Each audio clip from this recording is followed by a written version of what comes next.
Bonsoir et bienvenue dans Dragon Ball Cast, votre podcast sur Dragon Ball. Aujourd'hui, dans ce 32e épisode, déjà, nous allons aborder une chose qu'on aurait dû aborder depuis longtemps, c'est-à-dire les compositeurs de Dragon Ball.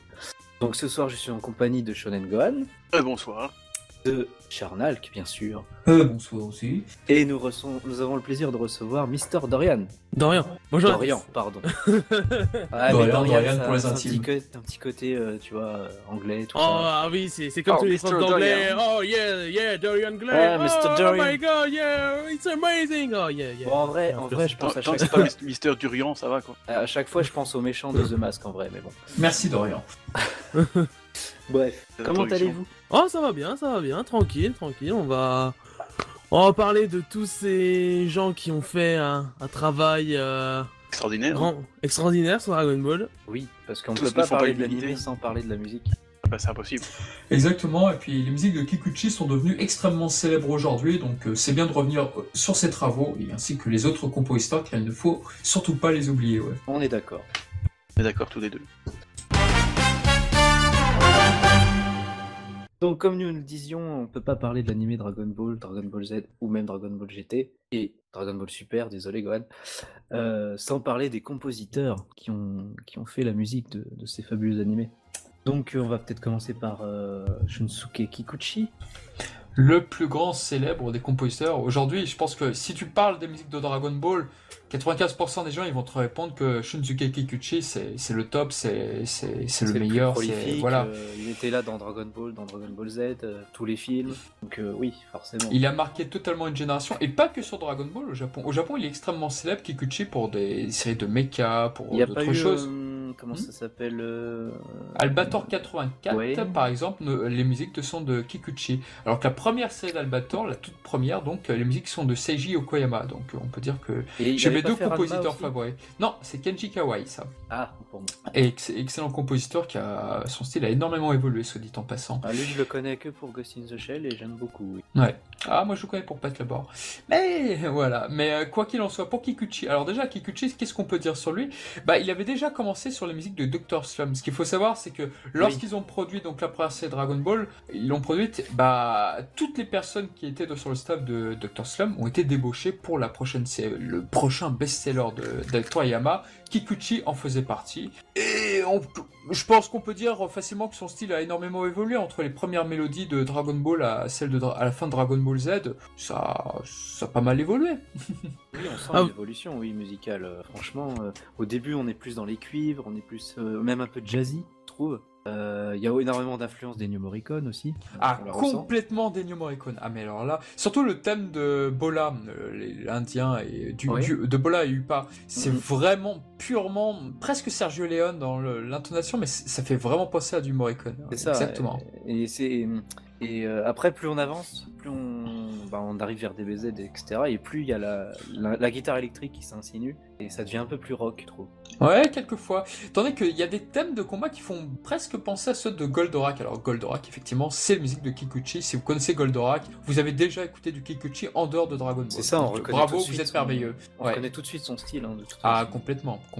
C'est quelqu'un de très prolifique dans les années 70-80, et c'était un peu le yes man de la Toei Animation. Aujourd'hui encore, je pense pas que la Toei Animation pensait que ce mec-là deviendrait aussi célèbre avec Dragon Ball, à tel point qu'aujourd'hui encore, remettez les anciennes musiques de Dragon Ball. Voilà quoi.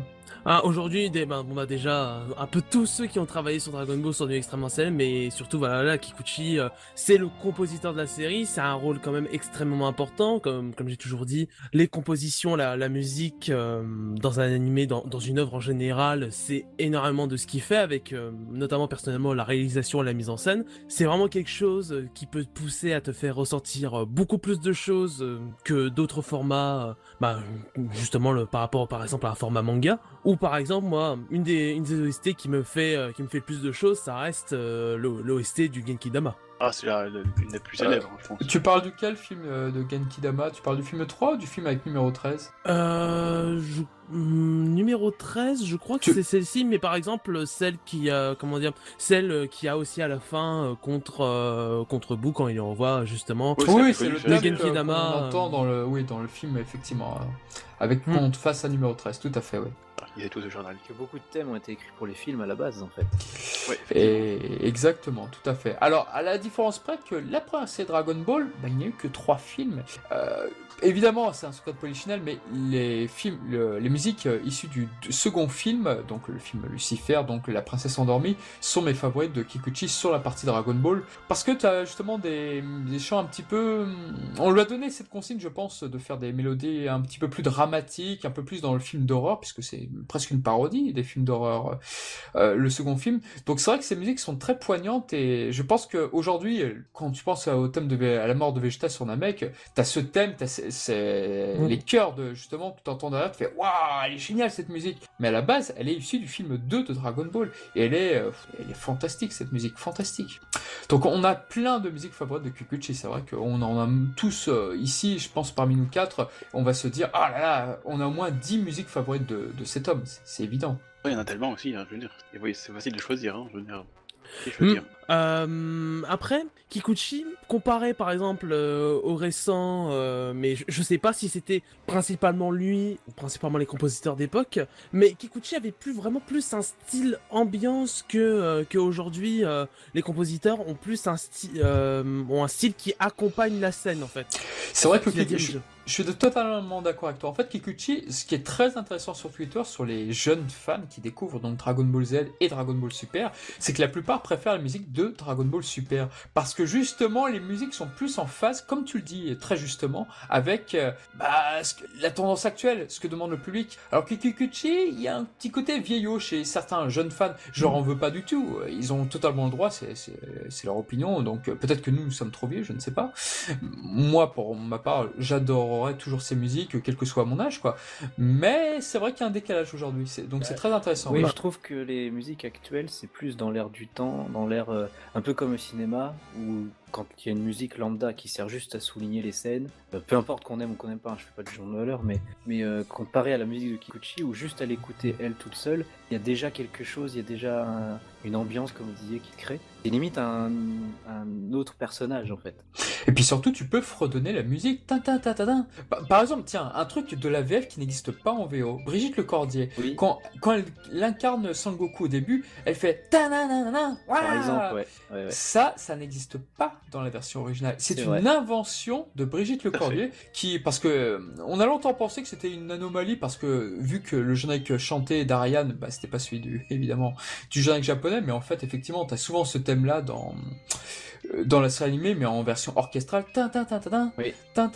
Donc du coup, Brigitte Lecordier a repris ce thème, sans le savoir, comme ça, de Kikuchi, et l'a distillé donc à sa sauce, voilà, dans la série animée, et ça marche rudement bien, quoi. Un bon ajout, je trouve, oui. C'est un petit ajout de la VF, tout à fait. C'est clair, mais comme je disais, pour continuer tout à l'heure, c'est que, en fait, on peut le voir directement juste quand on veut l'écouter soi-même, parce que je pense que vraiment, voilà, quand on est fan de ces compositeurs, de leurs travaux, on les écoute nous-mêmes, un peu n'importe où, n'importe quand, via n'importe quel format, et ça, c'est mon cas. Kikuchi, par exemple, c'est vraiment des musiques d'ambiance, c'est vraiment quelque chose que tu peux laisser en fond en faisant n'importe quoi, alors que quand tu prends des compositeurs modernes, c'est vraiment quelque chose, c'est un peu plus compliqué. C'est à la fois ce que j'aime et ce que je regrette, c'est que au fond, quand tu les laisses, ça peut pas faire une musique de fond, c'est vu que c'est beaucoup plus rythmé et que tu représentes souvent les actions qui sont liées à la scène, et tu te dis justement, comme les scènes, comme beaucoup de scènes sont souvent rythmées par rapport à la musique, c'est ce qui rend ce constat du coup. Oui. Moi ça marche cas par cas par contre. Moi il y a des musiques de Dragon Ball Kai, de Sumimoto et de Dragon Ball Super où je serais totalement d'accord avec toi, je dirais ah ouais effectivement c'est pas terrible ou machin. Mais depuis l'arc Black Goku et ensuite l'arc du plus fort. Goku Black, attention. Goku Black aussi au choix. Attention, nous avons plus avec nous. Et je trouve qu'il y a de très très belles compositions de Sumimoto. Je suis pas trop d'accord avec le fait de dire musique de fond, parce que pour moi musique de fond c'est vrai que c'est un peu dénigrant. C'est un peu musique d'ascenseur. Ouais. Alors que là, moi les musiques du Kikuchi, c'est justement ce que j'aime, c'est qu'elles ont du caractère. Ouais. Elles laissent pas indifférent, qu'on aime ou qu'on n'aime pas. Et quand je les écoute, en dehors de l'animé. Enfin, ça fait partie de ces compositeurs que je peux écouter sans regarder le média dans lequel elles sont. J'imagine des scènes, même si c'est pas des scènes de l'animé, elles me procurent de l'émotion en fait. Alors que les musiques actuelles, même quand je les aime bien, elles vont être trop liées à l'animé. Il va falloir que je vois la scène. Ah ouais. Ah, moi, il y a 2-3 musiques dans DBS où c'est du même tonneau pour moi de Kikuchi. Enfin, certaines. Elles sont pas nombreuses, je vais être totalement franc. J'ai pas encore mais tout il y en a, vu, j'ai pas il y en encore a tout vu, quelques-unes. hein. Il y en a Voilà. quelques-unes qui valent vraiment le détour. Après, Mais tu là- me demandes qui je préfère. Oui, je vais te répondre Kikuchi, évidemment. Mais là où j'en suis, il y a rien qui T'en me es où donne, déjà? l'épisode 68. C'est quoi? C'est le début des fillers pour le tournoi du fort. Ouais, non, là, Et- Black Goku, t'as dû en entendre quelques-unes marquantes, mais Et c'est pour ton l'instant, il n'y a malheureusement rien pas qui m'ait marqué. donné envie d'écouter en dehors de l'anime. Ah, c'est Ah. dommage. Mais Après- pareil pour GT, j'aime bien les écouter quand je regarde GT, j'ai pas envie de les écouter en dehors. Ah, je suis Par comme toi. l'opening, peut-être. L'opening, c'est la seule chose que j'aime de Dragon Ball GT musicalement Oui, je mets les parlant. openings et les endings à part, hein. Je parle vraiment des... Musicalement parlant, Dragon parle Ball GT, vraiment c'est des- un top oui, oui. opening. Mais après, je suis totalement pareil avec Kusa pour la musique de Dragon Ouais, Ball je GT. parle- Mais bon, on va en revenir après. Mais c'est vrai que ouais, il y en a pas qui sont véritablement marquantes à mes Alors oreilles. que Désolé. oui, Kikuchi, moi c'est comme écouter Morricone, c'est comme écouter John Williams, je les écoute en dehors du média en fait.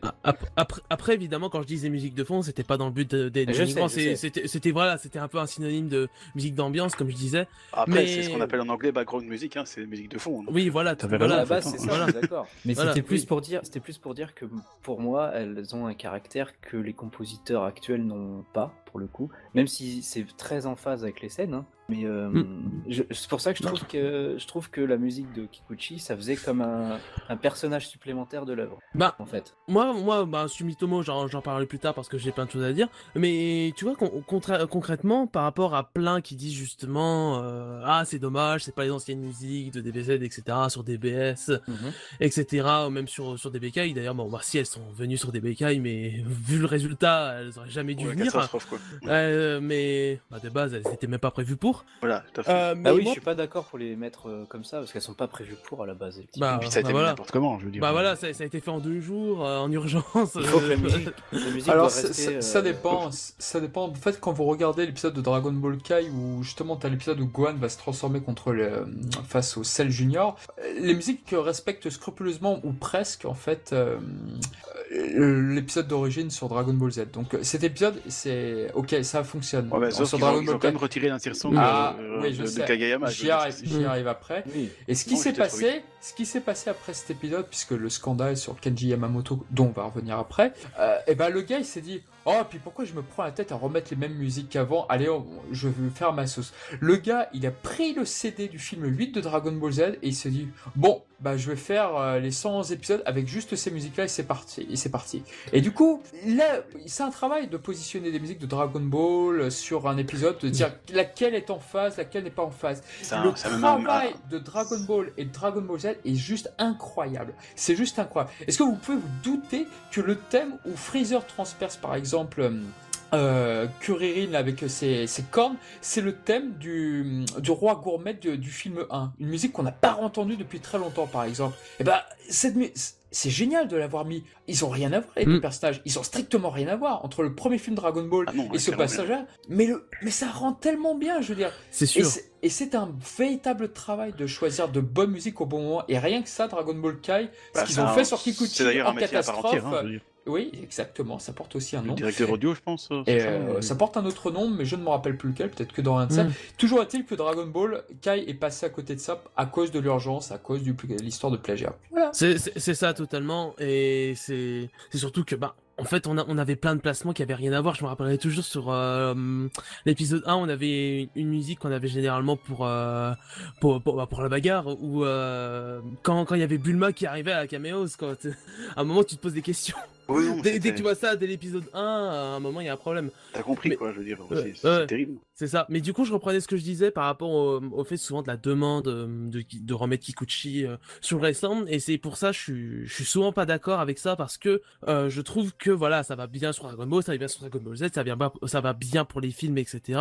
Notamment surtout, aussi parce que ils ont été faits pour. Mais aujourd'hui, je pense aussi qu'il faut à la fois laisser reposer et en même temps que justement, c'est je sens souvent ce côté rétro et en fait via ça je ressens un peu les personnes qui disent oh la 3D ça fait chier. Moi j'aurais bien aimé rester en 16 bits 32 bits. C'est pour ça à un moment je dis non ça suffit, on a plein de compositeurs qui sont très talentueux dont Sumitomo, même si c'est pas l'avis général ici, je le trouve extrêmement talentueux et c'est pour ça aujourd'hui il faut laisser place à autre chose je suis d'accord avec toi, et quelque chose dans l'air du temps. Moi, On je suis doit à pas moitié mettre du d'accord. Kikuchi comme ça en copier-coller. Il faut garder une musique composée pour l'animé. Je suis d'accord avec toi. Moi, je suis à moitié d'accord avec ce que vous venez de dire, c'est-à-dire que d'un côté, moi, j'adore Kikuchi, il n'y a aucun souci là-dessus, et pas que pour Dragon Ball, pour d'autres œuvres comme Goldorak, comme Albator. J'aime énormément ses compositions, donc pour moi, c'est pas de la nostalgie. J'aime vraiment ces musiques pour ce qu'elles sont, et non pas parce que j'ai grandi avec ou quoi. Aujourd'hui, je les écoute encore, donc je suis totalement capable de reconnaître le talent de ce monsieur, il n'y a aucun souci. En revanche, je suis désolé, mais Sumitomo, alors vous avez raison qu'il y en a qui gueulent des fois à tort parce que ça ressemble pas à Kikuchi. Je suis totalement d'accord avec votre avis. En revanche, elles sont pas toujours au niveau. Les musiques de Battle of God, est-ce que je suis capable de fredonner un thème de Battle of God? Est-ce que je suis capable de... complètement oublié. Hein. Est-ce que je suis capable de dire le thème du Super Saiyan 3 contre Beerus? Je suis capable de rester... Non, j'en suis capable. Non. Pourquoi? Moi, parce qu'elle m'a pas marqué. Voilà, y a rien de marquant pour Et mon argument pour dire que je ne suis pas un gros fanboy de Kikuchi, j'aime le changement, ce sont les excellentes musique des deux OAV du Dr. Echi, donc de Ichikawa, donc non, c'est pas lui, pardon, c'est vrai? Sur le premier, sur le premier de Dr. Echi, c'est Keiju Ishikawa, et sur le deuxième, c'est Hiroshi Takaki. Voilà. Et bah là, là il y a une plus-value. Là, je suis totalement d'accord avec ce qu'ils ont fait sur les deux OAV. C'est-à-dire que pour moi, c'est les deux meilleurs, puisque c'est deux personnes du coup, c'est deux meilleurs remplacements de Kikuchi. C'est la seule fois où je me suis dit, putain, c'est aussi bien, voire peut-être même meilleur, avec l'orgue, notamment dans le deuxième OAV. Et ça, c'est la seule fois où j'ai fait, putain, là, je prends mon pied sur des musiques qui ne sont pas de Kikuchi. Donc, vous voyez, ça peut exister. Il y a une autre, moi j'ai un autre exemple, c'est le film Broly en fait. Oui, c'est vrai que les musiques de Sumimoto sont pas mal. Il y a vraiment des airs qui m'ont marqué et que j'aurais plaisir à réécouter, tu vois. Oui, il y en a quelques-unes qui sont excellentes. Et il y a le fameux cas de Kenji Yamamoto où, bon, bah, il est un petit peu plagié, c'est pas très malin, il le faisait déjà avec Butoden 1, Butoden 2, Butoden 3. Bon, certes, mais il a fait d'excellentes compositions, selon moi. C'est juste dommage qu'elles soient un petit peu plagiées sur Terminator et sur d'autres films. Et tel que Avatar. Ou d'autres groupes. Mais totalement, parce que après pour le coup, c'est certes un immense plagieur, ça me brise le cœur de dire ça, me fend beaucoup le cœur de dire ça, mais c'est un immense plagieur. Juste le thème, l'incroyable thème de Mirai Trunks qui transforme en SSJ, quand on a su que c'était un plagiat, c'était brise-cœur. Et puis quelques minutes après, t'entendais le thème où il découpe Freezer, et ce thème-là, que j'aime énormément, c'est une variation de la musique War dans Avatar. Mais en fait, je vous avoue un truc, je préfère sa variation qu'au thème de James Horner d'Avatar. C'est con à dire, mais... ça c'est sûr. Mais voilà, mais en quel cas ça reste un plagiat. Parce que justement, c'est ce que j'allais dire, c'est que même s'il a un immense travail de plagiat, et on peut pas le nier, ça c'est sûr, c'est que quand même, on le voit par rapport à ce qu'il a fait, on n'a pas trouvé de plagiat, etc. Et plein d'autres trucs, et même juste ce qu'il a refait par-dessus, ça reste quand même un excellent compositeur, je trouve. Je trouve qu'il apportait du rythme, du punch. Les musiques de Butokai 2, 3, aujourd'hui, tu t'en rappelles encore. Donc, pour moi, c'était une très bonne alternative, même s'il y avait des résultats un petit peu étranges, des fois, notamment sur les thèmes dramatiques. Je trouve que c'était pas son fort, les passages dramatiques, à part une musique bien particulière qu'on entendait quand les Namek se font tuer par Dodoria, que j'aime énormément, mais qu'on entend assez souvent. Mais c'est vrai que les thèmes dramatiques, on en a pas souvent. Alors, je sais pas trop, enfin, moi surtout, les travaux qui m'ont le plus marqué de Kenji Yamamoto, enfin, c'est déjà les quelques petits trucs qu'il a fait sur DBZ, évidemment.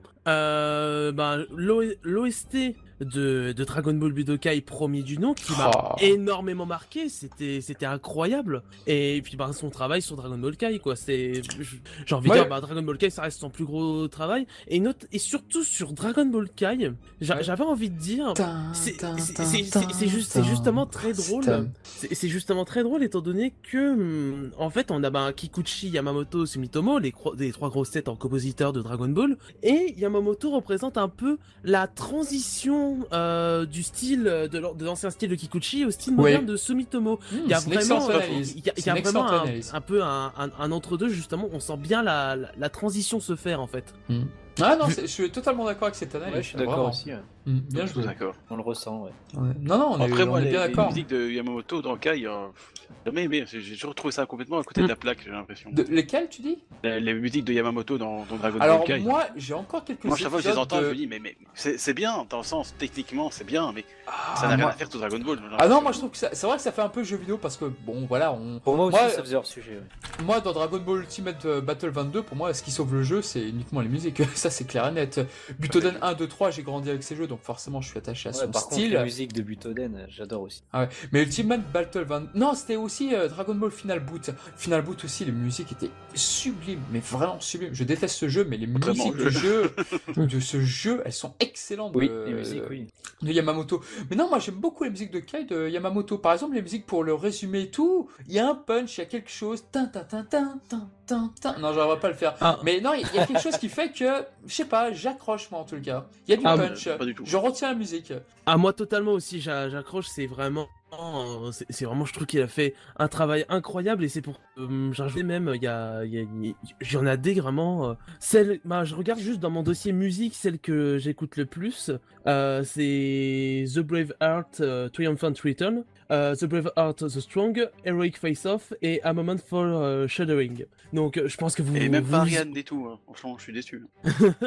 vous visualisez peut-être pas, mais c'est vraiment surtout des thèmes qui ont beaucoup été utilisés sur l'arc de Freezer et l'arc de Cell, je crois justement, ou notamment sur le combat Goku Freezer, il y en a pas mal où elles ont vraiment été bien utilisées. Et franchement, c'était un kiff. Mais après, si je devais choisir entre ces travaux sur Budokai 1 et sur Dragon Ball Kai, ce serait brisqueur là aussi, parce que Il était Budokai, plus de cœur, ce garçon. Ah, moi, c'est pas Ah oui. Budokai quand même. Budokai 1, je précise par contre. oui, c'est pour ça que je disais Budokai simple, Budokai 1, parce que par exemple, bon, bah déjà, certes, c'est le jeu avec lequel j'ai connu Dragon Ball, comme je l'avais expliqué dans le podcast sur les jeux vidéo, que je vous invite à aller voir, parce que je suis présent.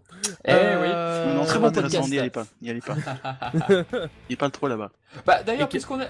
non, pardon, je te coupe, vas-y, continue. Et que, notamment, je me souviens, il y a certaines scènes, comme je leur dis, il y a notamment une scène que je trouve supérieure, enfin, c'est-à-dire parce que Ah. de base, les cinématiques dans Dragon Ball Budokai, c'est... Même pour moi, je trouve aujourd'hui, c'est quand même un truc incroyable. Et il y en a une, en termes de mise en scène, et surtout avec la musique de Yamamoto, que je trouve supérieure aux autres formats, justement, c'est celle où après que Freezer se mette en 100% et qu'on a le fameux Kulin no Kotoka, c'est où Goku s'énerve, et cette scène dans Budokai, cette cinématique, je la trouve vraiment incroyable, hyper marquante avec la musique de Yamamoto. Par contre, je saurais plus exactement le nom Ouais, du c'est vrai thème. qu'il était pas mal. Je m'en rappelle plus non plus, malheureusement. Ouais.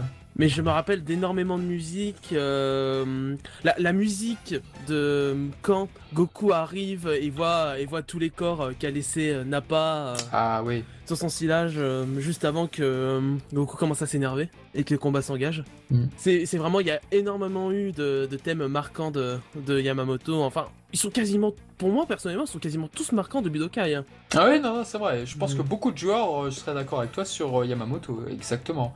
Juste une petite précision, j'ai dit une bêtise tout à l'heure. C'est Keiji Ishikawa qui a fait les OAV du Dr. Ichi, donc de 93, mais celles qui sont arrivées quoi en 2011-2012, effectivement, il s'agit de Hiroshi Takaki. Voilà, donc, une petite bêtise que je dis tout à l'heure. Tiens, justement, bah, on peut en profiter pour faire peut-être une petite parenthèse, parce que Hiroshi Takaki, c'est vraiment un compositeur qui m'a énormément marqué, bien qu'il ait fait peu de travail. En fait, Ouais, sur l'épisode of Bardock, je crois aussi. En fait, il a fait trois travaux principalement qui m'ont marqué. Enfin, l'OVA de 2000, l'OVA plutôt de 2011, les remakes de Dr. Reichi. Bon, il m'a pas tant marqué. Ah, moi je trouve médiocre. Moi, il m'a pas marqué. Je m'en souviens absolument de rien.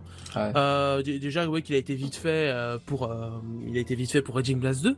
Ouais. Mais par contre, son travail sur le Spin-off de Episode of Bardock. Episode of Bardock, c'était incroyable. Je me souviendrai toujours de ce thème final du combat de rayon contre Child, de Bardock SSJ contre Child, et un thème notamment qu'on retrouve dans le travail que j'aime le plus, son travail que j'aime le plus, et je suis dégoûté car on ne retrouve pas de release officielle. C'est son travail sur les cinématiques de Ultimate Tenkeshi. Ouais, c'est ce que je voulais dire, oui. Ouais, J'avais beaucoup aimé Tenkeshi. ces compositions-là. Ces C'est très réussi, je trouve. compositions sont incroyables et c'est ce qui me font aimer tant ces cinématiques en fait. Ah, je me rappelle plus. Je dois avouer que le jeu m'avait un peu tellement déçu à l'époque que je crois que j'ai tout évacué, y compris les musiques, donc dommage. Ouais, même notre bon Dr. Bureau avait réuni toutes les cinématiques pour faire un espèce de film comme ça. En même temps, écoute, il y en a sur, il y a des compilations sur YouTube et je t'invite vraiment à aller les voir et écouter les thèmes. Ils sont vraiment magiques. J'essaie de revoir ça, ouais. Ok, c'est noté. Moi j'aime bien aussi, franchement, pourtant je suis assez Kikuchi fanboy sur les bords, donc j'ai difficile à trouver quelqu'un qui me satisfasse. Ouais, je vais y arriver. Yes, satisfaction. Ouais, satisfaction, effectivement. Oui, Autant que Voilà. Kikuchi, mais là, Hiroshi Takaki sur les cutscenes, moi j'ai vraiment beaucoup aimé, hein. J'étais surpris moi-même parce que bon, je suis très difficile, mais là franchement c'était allez, je dirais envie de dire qu'il m'aurait plus que Sumitomo ou Yamamoto. En cas, il est super. Même si Sumitomo, mais on en parlera plus tard, il s'est bien amélioré sur la fin. Oui, ça c'est vrai qu'il y a dû avoir, je pense, peut-être des directives justement pour Sumitomo, parce que c'est vrai que au début de Dragon Ball Kai, l'arc-bout, en fait j'étais vraiment dégoûté quand il a repris le bébé dans l'arc-bout, parce que c'est vrai que les musiques j'ai trouvé vraiment soporifiques. Et, moi, je les appelais musiques d'ascenseur, quoi. Ah non, mais c'était vraiment pas terrible. Alors il y avait quelques musiques issues de Battle of God, je crois, et tout. Je crois que le thème de Goku en Super Saiyan 3 avait marqué quelques personnes dans le Kai. Je connais pas assez cette partie en Kai, mais c'est vrai que du peu que j'ai entendu... Le meilleur c'était le Disco Ball Z, hein, je veux dire que c'est sorti à n'importe quel moment, c'était là, mais waouh. Alors, le poseur de BGM était pas très bon non plus, il faut dire. Hein. Est-ce qu'on fait la transition directement sur Sumitomo, on en profite? Oui, parce que que on parlera de j'ai beaucoup de choses à dire sur Sumitomo. Dragon Alors, Ball GT entre les deux là, non? Alors attends, peut-être faisons les choses dans l'ordre. Déjà, pour Yamamoto, on peut peut-être parler de son histoire de plagiat et ce qui s'est passé avec un très grand chanteur de Dragon Ball. Tu peux nous expliquer ça, Dorian? Oui, bah c'est tout simple, c'est simplement que apparemment, bon, après il y a beaucoup aussi de bruits de couloir, mais c'est vrai, il y a beaucoup de versions, oui. Il y a beaucoup de bruits de couloir, mais mais de ce qu'on sait, internement, je sais plus exactement quelle personne, quelle boîte, etc. Mais on l'avait un peu à l'œil, genre il y avait, des personnes s'en doutaient un peu et se disaient oui, mais je sais pas. Et après c'est souvent aussi ça se protège les uns les autres et on peut peut-être même se douter qu'ils étaient peut-être déjà au courant, mais comme c'était pas rendu public, etc. C'est un peu, il laissait couler, il disait bon, évite quoi. Peut-être. On saura pas trop. Il y a beaucoup de trucs qui nous sont cachés, comme j'ai dit. Mais quand ça a été dévoilé au grand public, etc. Il a été jugé. Je sais pas quand. Ben, je crois qu'il a été puni par la justice, mais je ne sais pas de quelle peine. Mais aujourd'hui, c'est tout simple. On n'entend absolument plus parler de lui. Ah, ça au Japon, quand tu te fais prendre pour une histoire de plagiat, c'est fini. On en parle plus. C'est clair. Ah, c'est. Il n'a plus rien fait. Il y a eu plein d'autres cas de jeux vidéo, notamment l'histoire de Metal Gear, excuse-moi de te couper, où justement un gars avait plagié des musiques russes pour le thème de Metal Gear. On n'a jamais eu de nouvelles de ce mec-là. Une fois qu'ils sont découverts en plein plagiat, les mecs au Japon ils disparaissent. Ah bah surtout par. À mon avis, ils envoient un camp de travail et ils meurent là-bas. Ouais. Surtout s'il a plagié des Russes, on le reverra jamais le mec. Tu n'imagines pas le degré d'humiliation que c'est au Japon. Mais vraiment, c'est clair. Si, c'est incroyable à ce niveau-là. Mais c'est surtout, il a plagié vraiment beaucoup de monde. Comme on disait aussi les musiques d'Avatar, et surtout il a plagié il a surtout fait sur les jeux Dragon Ball de 1993 à 2008. bah oui. Il a fait la célèbre, le plagiat de comme je disais, de la célèbre OST de Mirai Trunks. Oui, mais Et- pourquoi il faisait ça? Pourquoi est-ce qu'il Non. plagiait et pourquoi il faisait ça? On saura jamais rien, je veux dire. Mais non, mais je peux vous donner un semblant d'explication. Pourquoi il faisait ça? Tout simplement que à la base, les produits japonais, bah, ça sortait pas du Japon, quoi. Eux, au Japon, ils peuvent utiliser toutes les musiques qu'ils veulent, il n'y a aucun souci là-dessus. Mais c'est quand ça sort à l'étranger que l'anomalie arrive. Et ils n'étaient pas rodés là-dessus, ils n'étaient pas prévus. Et c'est pour ça que maintenant, ils font très attention à ce qu'ils font là-dessus. Il y a eu plein de plagiats dans les années 90. Vous voyez, j'adore les chroniques de la guerre de Lodos. Mitsuo Agita, le compositeur de Gundam et de Lodos, il a plagié énormément ce mec-là. Mais énormément. Mais sauf que ça ne sortait pas du Japon, qui ce n'était pas fait pour sortir du Japon. Et c'est pour ça que Gundam, bah, il y a certains films qui sont bloqués parce que les musiques, elles ont été identifiées comme des musiques vraiment plagiées de tel film. Donc ça pose problème aujourd'hui. Mais Enfin- les gars, ils comprenaient pas à l'époque que ça puisse sortir du Japon, leurs œuvres. Ben, Ouais, c'est parce que ça sort pas du Japon que t'es en droit de plagier une œuvre, hein, je veux dire. Comme Ah, ça, c'est très différent au Japon, très différent. c'est ça. Après, je suis d'accord sans être d'accord. Enfin, je veux dire, enfin, comme t'as dit, ce serait plus sur l'aspect les compositeurs réalisaient pas forcément. Mais sinon, la période où on a notamment beaucoup plagié Yamamoto, c'était quand même sur une époque où Dragon Ball s'était beaucoup importé dans le reste du monde. Ouais, mais ils marchaient encore à l'ancienne. Ils ont très longtemps marché à l'ancienne sans, Ouais, c'est vrai que sans Toei, tenir compte des ils sont demandes restés des très japonais, Europe, hein, de Funimation. Après, sur Dragon Ball Kai, c'est ça, c'est fonctionné à l'ancienne de toute façon. Regarde, Mais- Battle of God, il a été fait après. C'est un film qui a été fait à l'ancienne, pour le public japonais, pas pour le public américain, pas pour le public européen. Aujourd'hui, je te dirais que tu as raison. Aujourd'hui, pour un film où tu as le film Broly, c'est un film clairement fait pour le marché international, et non pas que japonais. Donc là, aujourd'hui, tu aurais raison sur cette argumentation, je dirais. Avant, t'avais tort, t'as compris? Non, mais Non, après, c'est une question de contexte. C'est une question de contexte. Pour moi, c'est ce que c'est ce que je ressens. Après, je parle pas plus à destination, mais c'est plus en mode, bah justement, ils savaient que ça sortait, c'était pas forcément pour le reste. Ils disaient pas, oui, que c'était pas forcément pour le reste du monde, c'était pour un public japonais, mais c'était importé, c'est ça que je voulais dire. Oui, c'est vrai, mais je pense que c'était plus une anomalie à l'époque. De toute façon, vu comment ils signaient les contrats un peu à l'arrache, et que comment Toei Animation s'est fait entuber par AB Productions, et encore, c'est pas les pires eux, c'est plutôt Tatsunoko avec Harmony Gold aux États-Unis. Mais voilà, c'est tout ça pour dire que, ouais, je pense qu'ils avaient pas la portée, ils se rendaient pas forcément bien compte que ça. Ah bah, clairement En tout pas cas, du tout, c'est ce que je ressens, moi. Après, clairement que je pas me du tout. trompe. Eux, ils ont tout produit pour le Japon. Il y a des étrangers qui sont venus, disent bonjour, je voudrais acheter vos trucs. Je dis quoi, vous voulez acheter nos trucs? Ouais, bah oui. Bah, faut pas prendre les alors. Ils se doutaient pas du tout de la Bien sûr. de l'étendue mondiale que ça allait avoir. Gonagai, il a réalisé des années plus tard à quel point Goldorak, Goidainzer, la troisième série de sa trilogie, il était aussi populaire en France. Il a jamais compris, le mec, pourquoi c'était populaire en France. Ça m'étonne pas. Voilà, alors qu'il se disait, mais pourquoi c'est pas Mazinger? C'est pas sorti. C'est pas pour rien qu'à l'époque du Club Dorothée, ils achetaient tous les épisodes en Ah oui, paquet. les bobines et tout. C'est vraiment le cliché raciste du un grain de riz, tu achètes tout Dragon Ball. Bah, c'est Allez, quasiment ça. Non, Et enfin, si Dragon Toei Ball, avait su, je suis sûr qu'il aurait vendu plus cher. Hein. Mais là, Dragon ils Ball, le prenaient ça là. marchait parce que voilà, les gars d'AP Productions prenaient ce qui marchait le plus au Japon. Il fallait que le Club Dorothée perdure, donc Dragon Ball a été choisi là-dessus. Alors que des séries comme Goldorak, pourquoi on a choisi Goldorak en France? Parce que la bobine pesait moins lourd que Mazinger, par exemple. C'est ce qu'avait dit René Huchez, le fondateur d'IDP. Donc ça, c'est au cas par cas. Je pense que vraiment Qui est Club comique, Dorothée. Ouais, mais c'est dingue ce genre d'anecdote, c'est dingue. C'est sûr. Après, pour revenir sur Yamamoto, la raison de pourquoi elle a fait ça, je pense que c'est un peu comme dans tout métier créatif. C'est juste que, bah là, notamment, de toute façon, on s'inspire toujours de quelque chose. Oui, ça, oui. Et je sais bien, ça peut aussi dépendre des personnes. On peut se laisser aller plus sur d'autres trucs que d'autres, où c'est pas juste, ça nous aide à avoir un autre thème, mais on reprend une partie de ce thème. Et puis après, bah, c'est toujours, c'est dommage qu'on n'a pas plus d'infos, parce que bah, il a disparu très rapidement après cette affaire. Ouais, ils Mais- communiqueront jamais Pas qu'on l'a là-dessus, de toute assassiné, façon. C'est ça, mais par exemple, une interview, il expliquait pourquoi il aurait fait ça, même si après, ça reste au Japon, donc il aurait pu très bien être langue de bois, ça, mais et pas forcément être très honnête, mais on l'a mis au placard, de toute façon, c'est fini. Mais oui, voilà, mais je veux dire, Je crois qu'il est blacklisté partout, quoi. Même si les journalistes l'avaient interviewé en mode pourquoi vous avez fait ça, ça m'étonnerait qu'il aurait dit, par exemple, je sais pas, j'ai un syndrome de la page blanche ou quelque chose comme ça. Il aurait vraiment.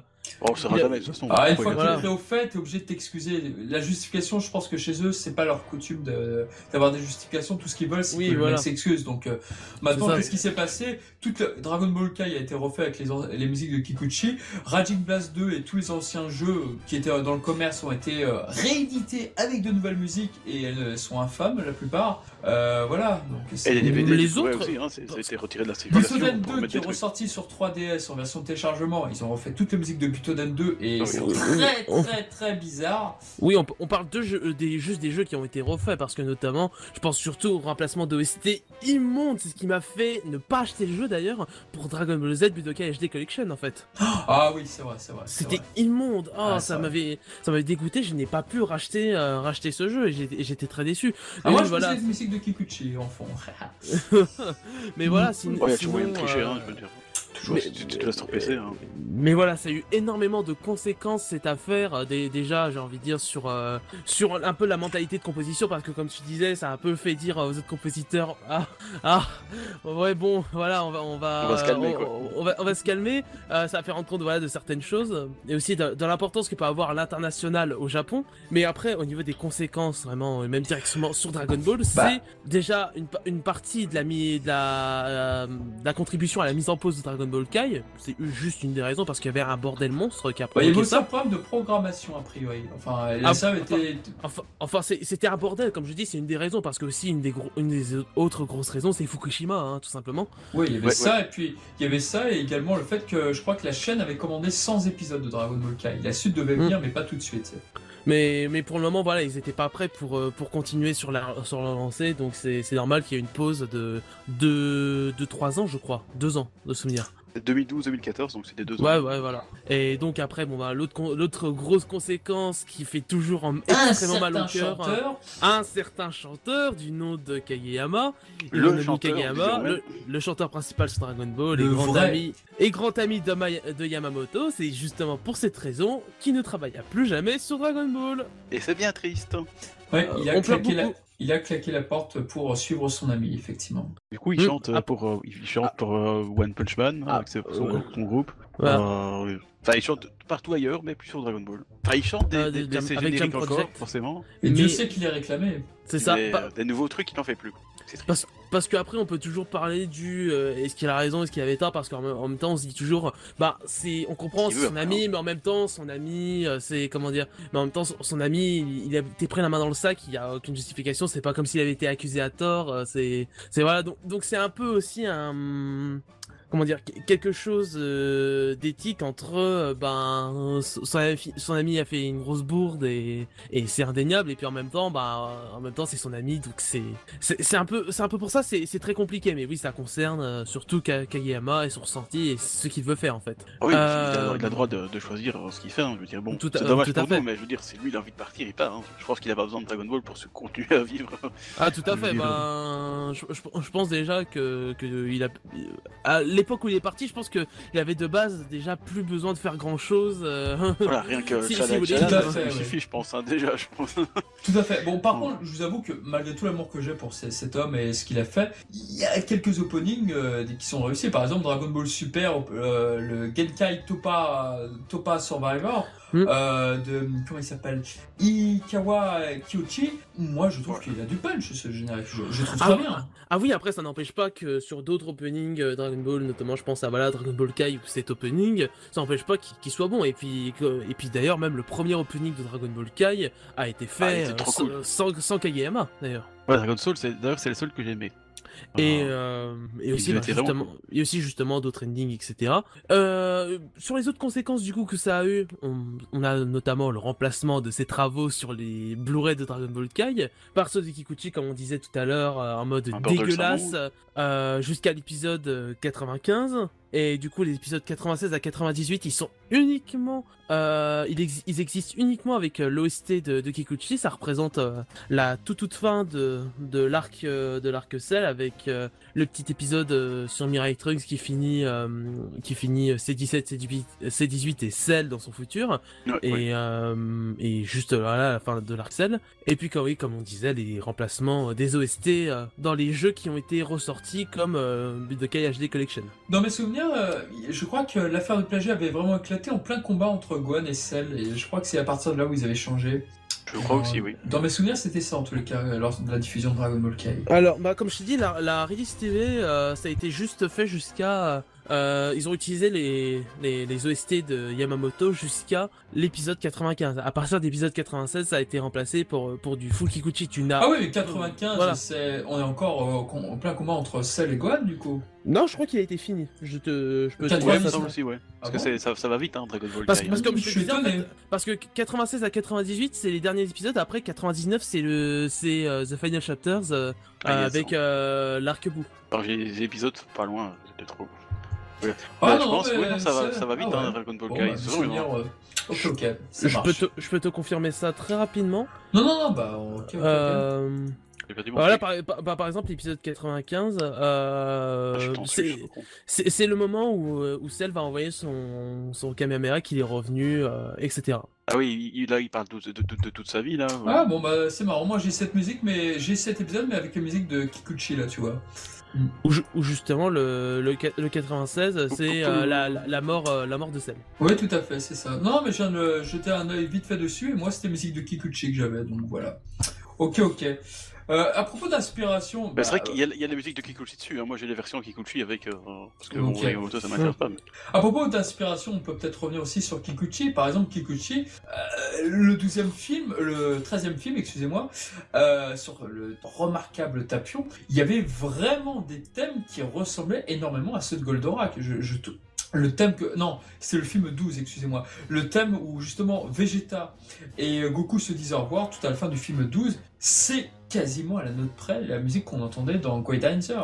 Et c'est quasiment le même thème. Donc c'est vrai que vers la fin, Kikuchi commençait déjà à reprendre peut-être ses anciens travaux, et peut-être qu'il y en a eu d'autres exemples qui m'ont échappé. Ok, merci. Mettons bon. avant Charnag. Non, mais par exemple, il y a un thème, prochain panel. il y a un épisode, n'importe quoi. Le film 12, c'est vrai que AB Productions, ils avaient fait un montage, ils avaient mis les musiques du film 13 sur le film 12, et j'ai toujours préféré ce montage-là, je suis désolé. Mais par exemple, il y a une musique qu'on entend lorsque Goku terrasse Broly, c'est la musique que t'entends quand Vécu défusionne contre Janemba, par exemple. Et tu commences à avoir quelques petites reprises, des trucs comme ça, donc je comprends qu'à la fin il devait probablement être très fatigué que Kikuchi, d'où le fait que à partir de Dragon Ball GT, ça y est, c'est notre compositeur, donc Tokunaga, donc je crois que Shonen Gohan, toi tu l'aimes beaucoup, Tokunaga, excusez-moi. Tokunaga. C'est comme Akito Toku Sentai, Tokunaga. mais avec Naga derrière. Ouais, toi tu l'aimes beaucoup, je crois, Shonen Gohan, la musique de Dragon Ball GT. Ah oui, enfin, beaucoup, c'était un grand mot, mais c'est vrai que moi j'ai vraiment, je pense à la plupart des gens.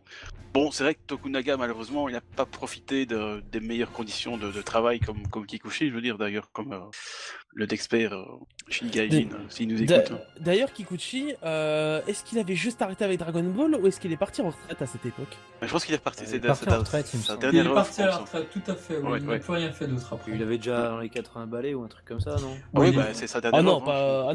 enfin aujourd'hui tu veux Aujourd'hui, peut-être, je veux mais dire. oui, Oui, ah, aujourd'hui, Il était déjà âgé. Ouais, côté Aujourd'hui, il a déjà ouais, dans les 80 balais, donc à l'époque. ouais, plus même, il a presque 90 ans, je pense, maintenant. Ah, Non, puis un Ah petit oui, vieux, hein, 90, Kikuchi. pardon. Ouais, 90, pardon. mais je pense que de toute façon, même au-delà de ça, je pense qu'il avait fait le tour, il avait besoin de s'arrêter Il avait pour fait lui le aussi. tour aussi, Oui. je pense. Voilà, il a fait un incroyable boulot, parce que c'est vrai que Kikuchi, on pense à la série Dragon Ball Z, mais le pire pour lui, le boulot, c'était de faire, il y avait quoi? Des fois, il y avait 2 films par an qui sortaient de Dragon Ball Z. Oui, c'est vrai. Et Oui, il y a du travail, hein. fallait assurer la composition musicale, donc c'est vrai que pour nous, je sais pas, un thème qu'on entend, on se dit, ah, c'est la musique de Dragon Ball Z. Non, la plupart du temps, dans 70% 90% des cas, ce sont des musiques issues des films de Dragon Ball Z, et Dieu sait qu'il en avait composé. Bah d'ailleurs, petite question à vous trois. Quel est votre film favori en Kikuchi, s'il vous plaît? Au niveau musique Ouais, niveau musique, c'est lequel qui vous a le plus marqué?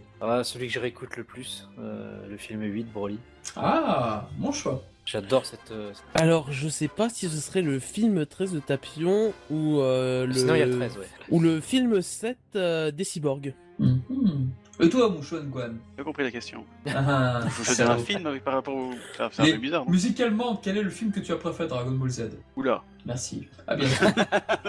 On peut répéter la question? Elles sont toutes bien, en fait. Donc... Bon. Non, t'as pas de Honnêtement, préférence? je vais dire le film 9 juste par fanboyisme, mais bon, honnêtement, je pourrais pas. Ah, le thème de Gohan à la fin dans le film 9, superbe. Ah oui, en fait, la scène où il se transforme en Super Saiyan 2, c'est quand même super cool. Ouais, mais je vais choisir ça, tiens, c'est super cool. Ok, eh bah, moi, évidemment, c'est une surprise pour personne. Le film 3, parce que ce sont pour moi ses meilleurs travaux, et je mettrai le film 2 Dragon Ball derrière. Mais C'est oui, vrai que le film 3 aussi... Ah, le film 3, bah, la musique qu'on entend lorsque Bardock meurt justement par Freezer est issue du film 3. Qui est presque. Oui, Bardock, ou Bardak, ça se dit aussi. Bardak. Voilà, plutôt Bardak. Barudaku.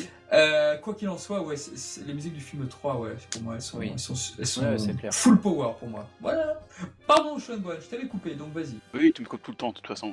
Tu es vilain avec moi. Je me plaindrai à Piccolo-san. Donc, qu'est-ce que je disais maintenant? Tokunaga. Oui, on parlait de Tokunaga parce que bon, Kikuchi c'est bien, mais pas. Comme je disais, malheureusement, Tokunaga n'a pas profité des mêmes conditions de travail, si j'ai bien compris. Notre vénérable ami Shinkaijin, très spécialiste là-dedans, m'avait dit que malheureusement il n'a pas eu le même budget, le même temps pour faire ses compositions sur GT. Et malgré tout, je trouve qu'il a fait un résultat tout à fait correct avec ces conditions.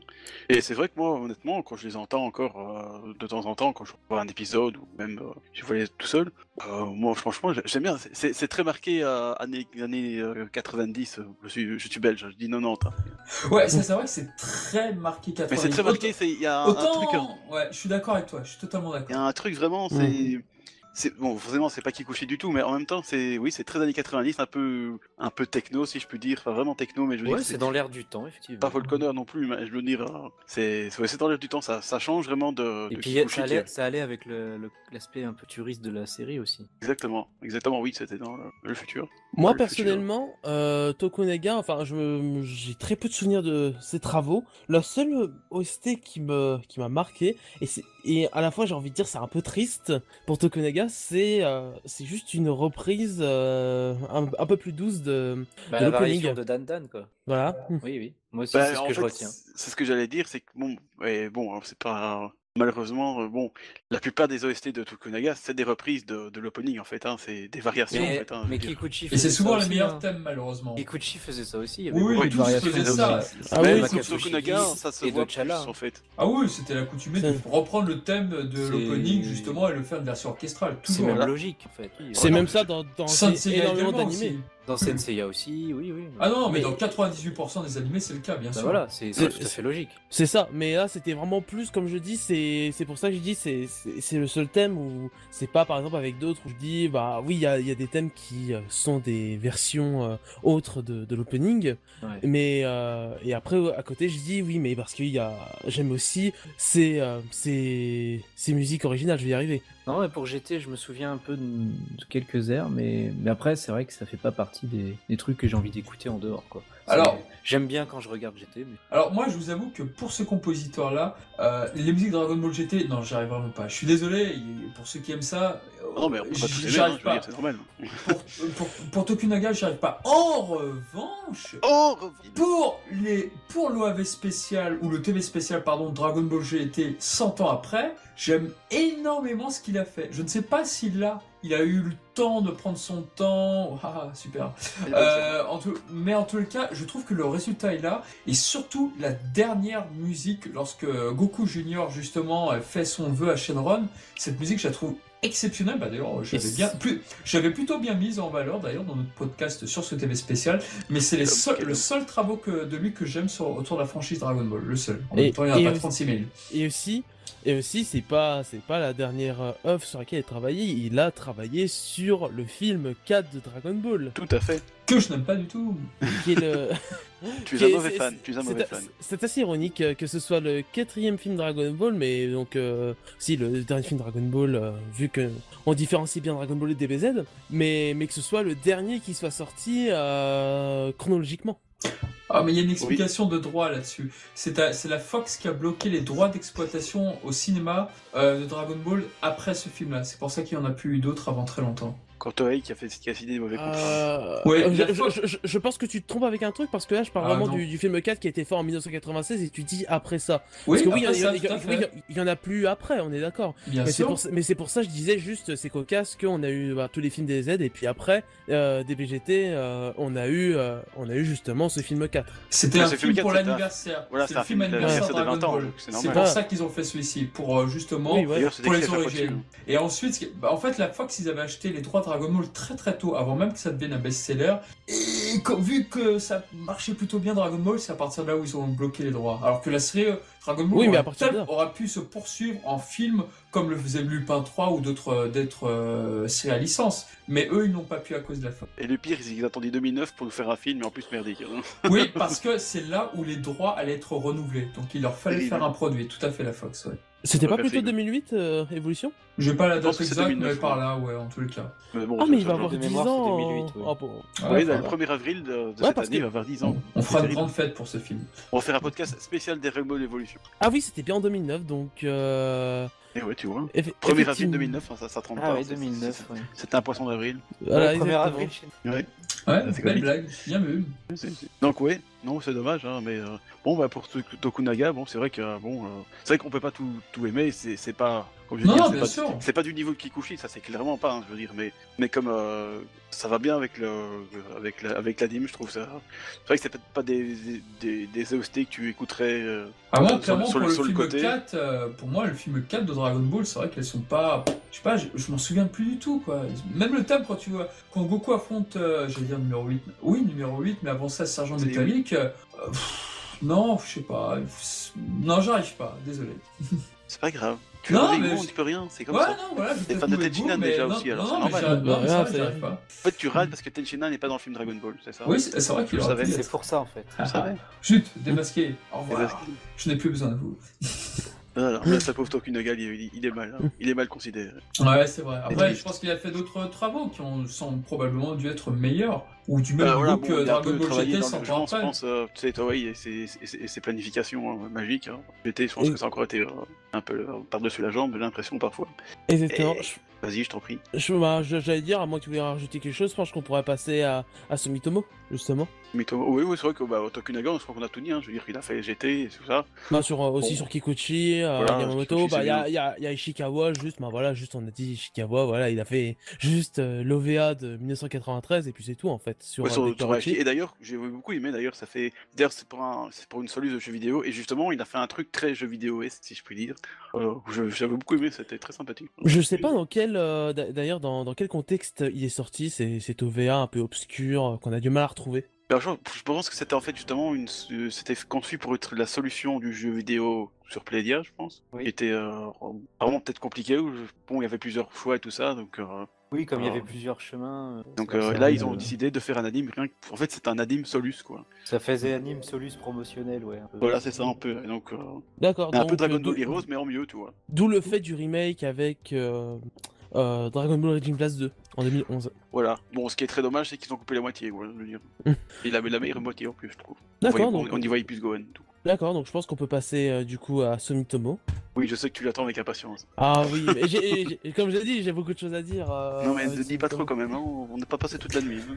Non, blague à part, là, ce que je voulais dire, c'est que les musiques, comme l'a dit Dr. Echi là, dans notre podcast là, sur le Dr. Echi, justement, et bien justement, il y avait deux compositeurs, l'un était sur les OAV, et il y a eu les musiques sur le jeu Playdia, et ce sont deux compositeurs différents. Voilà, c'est pas le même. Non, justement, on l'avait dit lors du podcast, ce sont des musiques totalement différentes, d'où le fait que, voilà, je voulais souligner ce point. Ah ouais, je savais pas du tout, j'ai appris un truc, c'est cool. Je pensais que c'était le même, il avait fait les deux, mais c'est cool. Voilà, et du coup, tu sais pas qui c'est, du coup? Je n'ai plus le nom en tête, non. Bon, on peut passer à Sumimoto. Sumitomo. Faut pas inverser Non. les syllabes. Allez, Vous Dorian, avez vas-y, fais-nous ton exposition. Hein. Oui, je commence, allez, c'est parti. Le 4 heures. De toute façon, déjà, vous savez, donc Sumitomo, il a été introduit sur Dragon Ball Kai avec l'arc-bout, donc l'épisode 99, jusqu'au 159. Voilà, il a fait cet arc, il a fait Dragon Ball Super, tout Dragon Ball Super, et il a fait les films depuis le film DBZ 14 qui était Battle of God. Donc Battle of God, Fukatsu no F, et récemment, du coup, le film Broly, son dernier travaux concernant la franchise Dragon Ball. Tout à fait. Alors, il y a plein de choses à dire, donc contrairement à... Je vais lancer le clash ici parce que... Clash-nous. parce que contrairement à beaucoup ici, j'aime beaucoup son travail sur l'arc-bout. Ah oui, effectivement. Enfin, moi, je suis pas fan du tout. Ah, moi, j'aime Voilà une beaucoup... opinion bien impopulaire. Non, mais après les goûts et les couleurs, je critique pas moi. Non, mais c'est bien d'avoir une opposition, comme ça on peut faire un débat intéressant, je veux dire. Vas-y, J'aime- continue. Moi, J'aime j'ai pas beaucoup. d'opinion. Mais attention, jamais je crois que écouté. t'as un flingue derrière toi qui est pointé surtout. Donc dis pas trop quand même. Hein. Petit suicide de 3 balles dans le dos, allez c'est parti. Mais oui, moi j'aime vraiment beaucoup. Par contre, là où je serais d'accord avec tout le monde, et même ça aussi sur Dragon Ball Super, aussi loin où cela va, il y a une loi qui devrait interdire à Sumitomo d'utiliser un synthé en fait. Oh oui, Par, j'avoue. par contre, ça oui, c'est dès qu'il utilise un synthé, c'est... Aïe. Ah, un peu hors sujet, c'est en philosophie, ça c'est 0 sur 20. Oui, mais Sujet. je sais pas ce qu'il lui a appris, mais c'était infâme. Hein. Bon, Comme d'habitude, disait- c'est pas que j'aime pas ces trucs. Moi, elles me laissent juste indifférentes. Enfin, en tout cas, dans Battle of God et Dragon Ball Kai, super, ça s'améliore quand même. Mais là, le synthé, je sais pas ce qu'il a fait avec. Quoi. Je veux dire, c'était juste infect. Quoi. Il nous sort une espèce de disco ball Z dans un moment super émouvant où Goten rencontre son père. Je veux dire, mais non, excuse-moi, non, tu fais pas ça, quoi. Je veux dire. Mais- En fait, comme Peut-être Moi, je disait... soupçonne qu'il y a quand même je vais l'appeler le poseur de BGM parce que je connais plus je crois que c'est le directeur audio comme disait Gaijin, mais je suis pas sûr que ce soit ça. Je crois que c'est lui qui s'y est planté surtout. Il a mis ça n'importe comment, je veux dire, c'est comme on a vu avec Yamamoto, poser une BGM c'est super important, je veux dire, savoir mettre au bon moment, c'est aussi important que la composition, donc je crois que le type c'est pas, il Certes. était mauvais quoi. Certes, après, sur le coup, c'est pas moi qui vais défendre les morceaux de Sumitomo au synthé. Ça, c'est sûr. Mais C'est c'est bien. surtout, comme disait notre ami Shin Gaijin, c'est des musiques des Virtual Racing, en fait, qu'il a fait. Clairement. Là, pour le coup, c'était rétro. Hein. Ah ça c'était très rétro, mais un peu trop même. Mais du coup, oui, contrairement du coup à Kikuchi, comme on en parlait tout à l'heure, Sumitomo, c'est un compositeur qui est plus dans l'air du temps. Aujourd'hui, qui fait plus des OST qui rythment. Ça c'est très vrai, C'est vraiment des musiques pour le public actuel, on est bien d'accord. Oui, ça c'est sûr. Ce sont les compositeurs récents, mais pour le coup, moi personnellement, je préfère ce genre de compositeur. Où justement, il rythme les scènes avec la musique, et c'est pas juste, il y a la scène, et la musique vient rajouter quelque chose. C'est vraiment, la musique est un poids extrêmement important de la mise en scène. Et derrière, donc oui, sur les travaux sur Dragon Ball Super, ce qui a fait un peu plus débat, c'est oui, au tout début, il y en a quand même pas mal de sympas, mais oui, il y avait un peu une régression entre Dragon Ball Kai et Dragon Ball Super, je trouvais. Mais après, oui, il s'est énormément rattrapé. Avec l'arc C'est- Black Goku, ouais. Ouais, c'est un peu. C'est un peu, j'ai envie de dire. C'est limite, si j'ai envie de dire qu'il a subi le même problème que Dragon Ball Super en globalité, c'est-à-dire un temps de pré-production un peu catastrophique. Je sais pas, c'est vrai qu'avec jusqu'à l'arc de Champa, là, je suis plutôt d'accord avec toi. Après, dès qu'on arrive à l'arc Black Goku, dès le premier épisode où t'as justement Trunk dans son futur apocalyptique, là, les musiques prennent vraiment une autre tournure et c'est inattendu et ça passe largement mieux. En tout cas, ces musiques, je suis capable de les fredonner, je suis capable de dire ah, c'est celle qu'on entend quand Bulma se fait tuer par Goku Black. Je trouve ça génial. Elles commencent vraiment à avoir de très très bonnes musiques. Et c'est à ce moment-là où il y a eu quelques débats pour dire, moi y compris, qui réclamions peut-être Kikuchi, ou en tout cas on préfère les compositions de Kikuchi. Là, on a commencé à se faire là, par contre, ça commence à prendre son identité, si je puis dire, Dragon Ball Super. Et là, il y avait débat. Il y avait débat pour dire si effectivement on pouvait préférer l'un ou l'autre. Et là, j'étais d'accord avec le débat, personnellement. Ah bah pour le coup, la scène de Goku Black qui apparaît devant Trunks après avoir tué entre parenthèses Mai avec la musique de Sumitomo, maintenant elle est culte. Et du coup, ce thème il est culte. Et oui, vraiment, quasiment tous les thèmes qui ont été faits sur Arc Black, non, les thèmes de Zamasu, etc. Bah, ouais, c'est vraiment. J'apprécie particulièrement, c'est quand Black apparaît pour la première fois, justement. Mm. D'ailleurs, la mise en scène est magnifique aussi. Là. Puis, ça doit avoir un nom, certainement, mais c'est vraiment quand il apparaît et qu'il se dévoile dans les fumées, dans Oui, dans en la plus, flamme et tout ça. les 3 OST qui sont sortis sont très complets, donc oui, cette Moi musique-là, j'étais là, waouh, c'était pas mal, je vais l'avouer. Pourtant je suis pas fan de Sumitomo, mais là, en plus de la mise en scène qui était magnifique, je veux dire, pour du Dragon Ball Super, pourtant moi j'aime pas ça non plus, mais. Non, et puis il y a quelques Mais voilà. musiques qui sont très bonnes aussi après dans l'arc Oui, mais du le pouvoir, l'arc du plus fort. Par exemple, Ouais, là ça s'améliore vachement là, franchement. Ah oui, par exemple, il y a une musique que j'adore, mais que j'ai réécoutée, je sais pas, une centaine de fois ou presque. C'est la musique où la première fois en Super Saiyan Blue, Goku se bat contre Jiren. C'est une musique qui va à 100 à l'heure, mais qui est tellement dynamique. Mais je l'aime d'amour cette musique. Cette musique, je peux vous l'avouer, je l'aime autant une musique que j'aime bien de Kikuchi. Mais vraiment tout autant. Vraiment. Incroyable. Non mais oui, c'est incroyable, mais c'est vrai. Donc on peut pas me dire que je suis un hater ou quoi que ce soit. Mais vraiment, cette musique elle est géniale. J'en citerai une autre en pensant à notre ami Mizumi, justement, parce que ça m'avait très étonné qu'il encense autant une BGM. C'était celle du combat contre Kefla, de Goku Ultra 5 contre Kefla. Le moment où comment dire, il va très rapidement dans son dos et puis bah il faut la misère en fait. Oh, je m'en souviens plus. Je sais pas si vous visualisez. Parce que j'avais bien aimé cette scène d'ailleurs, parce que c'était très bien animé déjà, très bien mise en scène aussi. Donc j'ai dû aimer la musique, mais je m'en souviens plus non plus. C'est ça qui est triste en fait, avec Kikuchi, je m'en souviens très bien, mais les autres, enfin bon, GT aussi, mais une fois qu'on a passé GT, je m'en souviens plus très bien, c'est triste. D'ailleurs, quelque chose que je voulais rajouter qui m'a fait quand même un peu sourire et que tu voyais vraiment ceux qui étaient, comment dire, ceux qui, oui, je vais le dire, ceux qui étaient plutôt haters, c'est quand il y avait des musiques vraiment géniales dans l'arc Black et dans le tournoi du pouvoir, et les gens disaient oh c'est génial ces nouvelles OST, et on fait ah non, elles existaient avant. Je repense notamment à 2-3 comme ça de tête. C'est déjà celle du combat Végétaux contre Zamasu, où c'était des OST de Kai. Notamment, il y avait le thème quand Végétaux apparaissent, c'est le thème du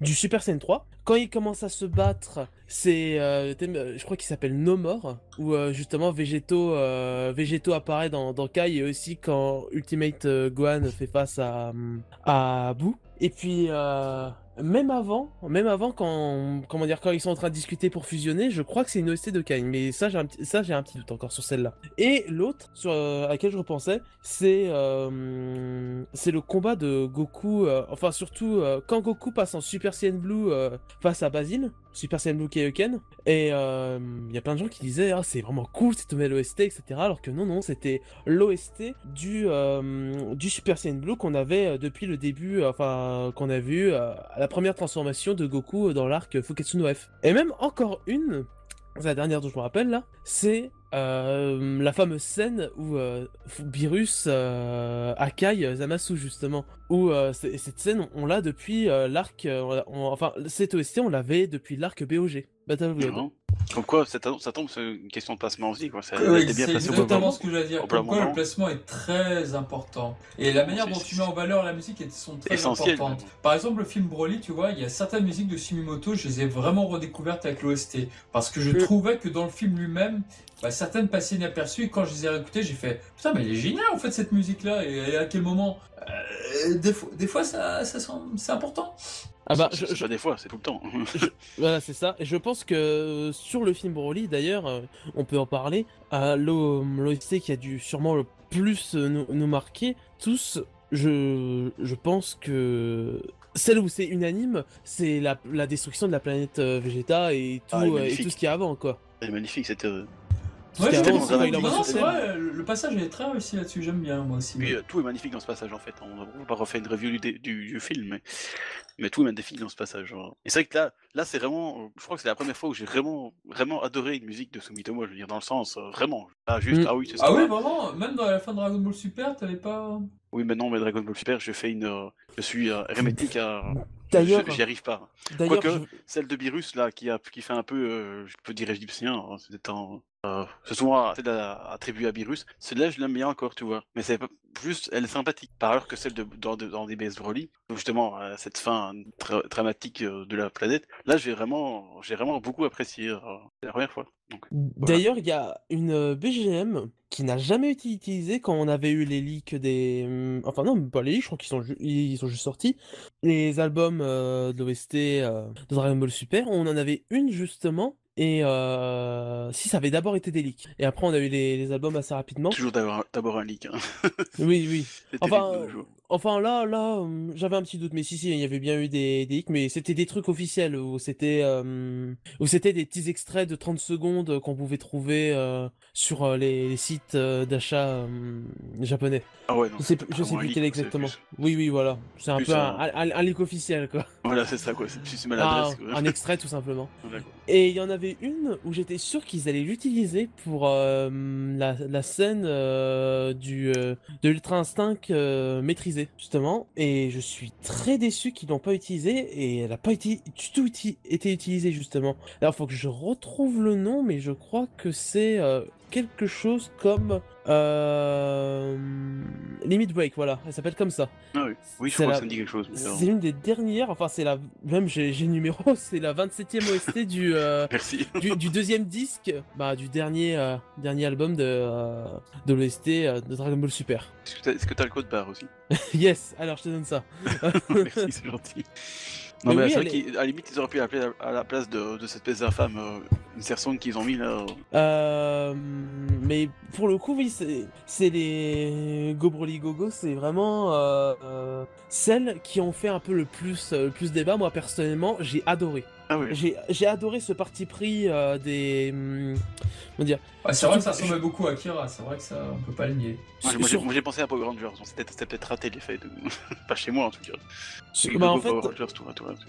Alors on ressemble énormément à la musique d'Akira, c'est vrai que c'est... je connais pas Akira donc. C'est assez étrange, ouais. D'ailleurs parce que, comme m'avait dit le chanteur, enfin je me souviens jamais de son nom, mais c'était le chanteur du premier opening de JoJo d'ailleurs, j'avais pas du tout reconnu. JoJo non plus. Alors, c'était le chanteur exactement, interprète Hiroaki Tominaga. Justement, et apparemment, de ce que j'ai entendu, c'est donc l'opening Sonoshi no Sadame, le premier opening de JoJo, qui a fait les paroles qu'on entend justement dans les OST de Broly. Et donc ça, j'étais assez surpris, peu l'ont reconnu. Et moi-même j'ai eu du mal à le croire, mais apparemment c'est bien lui. Et moi j'ai beaucoup aimé ce parti pris justement, enfin ce fait un peu c'était fait un peu commentateur, enfin là c'était surtout quand il balançait les noms, ça faisait vraiment très... Oui, ça fait annonce de très annonce, voilà, match de catch, voilà, match de catch. Comme je fais bien de catch, ça tombe bien. Ouais, non mais c'est vrai que ça a été vendu comme ça pour le coup, ouais, ça c'est vrai, c'est un peu dommage. Il n'y a pas une affiche qui avait été faite justement là où... C'était pour le tournoi du pouvoir ça. Non, c'était pour le tournoi du pouvoir là où t'avais Goku et Jiren qui étaient ensemble, t'avais une affiche de match de boxe je pense, bref. Mais là, c'est bon, certes c'est aussi pour les films, mais c'est là qu'on voit aussi bien justement la différence entre avant, après et aussi la réalisation des musiques pour les films et pour une série animée. C'est-à-dire que là notamment, je pense à quelqu'un qui me disait qu'il avait écouté l'OST et qui disait c'était pas top, etc. Par contre, quand il a vu le film et qu'il a vu justement ces genres d'OST dessus, et là il disait ah là ça allait beaucoup mieux justement, où les OST d'aujourd'hui sont beaucoup plus faites pour des moments, et notamment aussi sur les films c'est encore plus le cas. Ouais, c'était différent, hein, je veux dire, comme on disait tout à l'heure, Kikuchi, c'est très ambiance, je veux dire, alors qu'ici, de nos jours, c'est plus symphonique, j'ai l'impression, dans le sens où c'est plus... c'est tout à fait différent, hein, donc je peux comprendre que... je sais pas trop, moi je trouve qu'entre Battle of God et le film Broly, il y a un immense fossé entre Sumomoto, ce qu'il a fait entre les deux. Après, l'orientation des films est très différente, les deux, l'un est plus paisible, l'autre est beaucoup plus sérieux, entre guillemets, plus dramatique. Mais il y a quand même des moments dramatiques dans Battle of God, je veux dire. Oui, il y a quelques moments dramatiques, mais c'est vrai que malgré tout, même dans ces moments-là, la musique passe malheureusement un petit peu presque inaperçue, quoi. À tel point qu'on a tous fait, peut-être quelques-uns d'entre nous, en tout cas, on fait des montages pour dire quelle musique de Kikuchi j'aurais mis sur tel passage. Tellement on était un peu dégoûté et on se disait ça met pas assez en valeur l'action comme le faisait Kikuchi auparavant. Et il a fallu attendre, voilà, le 3e arc de DBS, selon moi en tout cas, parce que je n'ai pas vu le talent de Sumimoto sur l'arc de Champa, sur l'arc de Battle of God, sur la résurrection de F, voilà. Je sais pas, il doit y avoir 2-3 bonnes réussites, j'en conviens. Malheureusement, moi, ça ne m'a pas du tout parlé, mais alors pas du tout. Et je suis très heureux de ces derniers travaux, vraiment dans la fin de Dragon Ball Super, l'arc Black Goku, comme je le disais tout à l'heure, parce que je trouve que le niveau a été relevé. Peut-être qu'il y a une remise en question, peut-être qu'on lui a dit que je pense que les fans ils veulent plus que tu fasses un truc comme ça que machin. Je ne sais pas comment ça s'est passé en interne. En tout cas, je suis très heureux de la direction que prend ce compositeur, et pour moi, il remonte dans mon estime, mais complètement. Ah bah pareil avec le film, surtout où il a fait un sans faute, hein, je veux dire. Tant j'étais très... Totalement d'accord avec toi. J'étais très sceptique avec, à partir de... Enfin, pas à partir... À propos de Sumitomo, déjà dans le cas, il appelle les musiques d'ascenseur et il connaît Eva Daniel. Puis maintenant, c'est vrai que sur la fin... Bon, Dragon Ball Super, c'est vrai que oui, sur la fin, ça allait mieux, mais bon, c'était pas non plus pour m'emballer celle que j'ai donnée. Mais sur le film, 70% des musiques de la fin, je les ai aimées, moi, par contre. Là, il était nickel. Je me suis dit, mais c'est Sumitomo, ça, qui a fait les musiques, c'est pas possible. Donc, tant mieux, hein, franchement, s'il s'améliore, tant mieux. Hein, pour un hypothétique retour de Dragon Ball Super. Oui, bien sûr. Ce sera tout bénéf. Mais même autour de moi, il y a des gens qui font des fois, t'as vu l'épisode Dragon Ball Super? J'ai plein de potes qui fredonnent ce thème maintenant à présent. Ce thème est devenu culte, quoi qu'on puisse dire. J'en suis certain que dans 5 ans, on l'oubliera pas ce thème. On se dira, il est génial le thème de l'Ultra Instinct. Et pour moi, il est réussi. Pour moi, il a fait son. À la fin, je trouve quand même. Oui, peut-être, mais il a fait son boulot parce que c'est comme le KK Shidase là, ou je sais pas quoi. La version instrumentale. La version instrumentale, ouais. Voilà, oui, mais d'accord. Mais c'est vrai que techniquement, il est bien ce thème. Attends, il y a des thèmes très réutilisés dans Kikuchi aussi, dans Dragon Ball Z. Par exemple, le thème du Super Saiyan quand Goku se transforme contre Freezer. Mais moi je l'adore justement. On l'adore tous ici, mais il a été très réutilisé encore où Goku combattait Freezer. On entendait que ça même. Voilà. Oui, il sait pas tout faire. Non, bien sûr. Mais je suis d'accord, une période assez courte, je trouvais, du tournoi du pouvoir où c'était, chaque fois que Goku est en Ultra Instinct, mais ça y est, ils ressortent la même, avec l'autre qui suit, je veux dire... Mais bon, après, c'est peut-être moi qui chipote, hein, mais... Bon, après, oui, c'est toujours le truc des... Comme on disait, en fait, des banques sonores, en fait. Voilà, des banques sonores, quand tu fais une série animée... c'est difficile de toujours surprendre oui, exactement. Sur les épisodes, etc. Oui, surtout que on travaille pas forcément tout ton temps, hein, je veux dire. À moins de dépenser beaucoup trop d'argent dans des compositions et que l'artiste suit, en fait. Voilà, c'est toujours. Ça, voilà. Et c'est pas. Ouais, non, je peux comprendre qu'ils réutilisent. Mais voilà, moi ça va. Je trouve que là c'était un peu trop. Il y avait moyen peut-être d'espacer ça un peu, mais bon, bref. Sur la fin, effectivement, il fallait. Voilà, il était important de mettre l'attention. Cette musique est devenue très populaire et je pense que les gens redemandaient. Et j'ai pas l'impression qu'ils aient fait une bêtise en la remettant plusieurs fois. Ah bah, c'est peut-être moi. Faut se dire que moi j'étais très, comme j'ai dit, très amétique à Dragon Ball Super, et peut-être un peu trop. Même, tu sais, le super épisode, le dernier, où c'était super épique, machin, moi c'était un peu de marbre là. Je crois que c'est moi qui ai un problème avec Dragon Ball Super.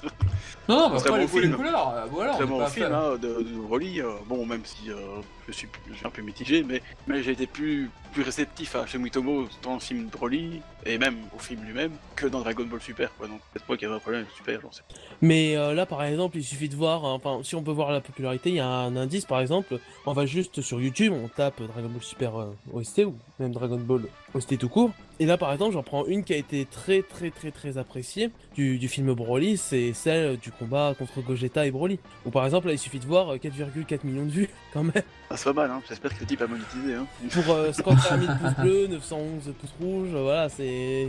On reconnaît que les gens ont adoré. C'est vrai que ce thème est génial, quoi. Il est un peu dans la même... dans le même modèle que celui de Kakarot versus Broly. Et il est vraiment, je trouve, vraiment très très cool, incroyable quoi. C'est un peu justement celui de Kakarot versus Broly contre avec justement plus de punch, plus puissant, etc. Ouais, c'est ça qui fait plaisir avec Ouais, moi je suis on voit totalement qu'il d'accord avec ça. évolue, tu vois. Ça Il fait a bien plaisir. évolué, en tout cas sur la licence Dragon Ball, je connaissais pas ses autres travaux sur Ghost in the Shell et autre chose. Je trouve qu'il a bien évolué et je suis plutôt très content de ce qu'il fait actuellement, vraiment. Donc là, du coup, j'ai dit que c'était un mauvais compositeur au début, effectivement, dans Dragon Ball Super. Bah écoutez, je suis content de faire un mea culpa, de dire je me suis trompé, il s'est remis en cause. Et franchement, bravo, super. Non, c'est bien. C'est pas que tu t'es trompé, c'est que moi je pense qu'aussi au départ c'était pas. Non, je me suis trompé parce que je ne l'en croyais pas capable. C'est ça la nuance. Ça, c'est notre affaire. Voilà, et finalement il s'avère que si, donc du coup, mea culpa, oui, Sumimoto est franchement fait pour cette licence. En tout cas, tel que c'est actuellement, je dirais que oui. C'est vrai que oui, il commence à vraiment prendre ses marques et je trouve qu'il commence à coller à Dragon Ball Super parce que j'ai déjà vu des montages où ils ont mis du Kikuchi sur du Dragon Ball Super. Et J'en ai fait, monsieur. Oui, mais j'ai beau adorer Kikuchi, ça va pas toujours à Dragon Ball Super parce que c'est pas du tout le même rythme et le même style, le même truc. Donc du coup, ça va pas. C'est pour ça aujourd'hui, parce qu'on parlait de Dragon Ball Super, mais imaginez du Kikuchi sur le film Broly, c'est implaçable, ce serait imbuvable, je trouve. Bah c'est marrant, mais moi j'avais fait un montage comme ça de Kikuchi sur le film La Résurrection de F.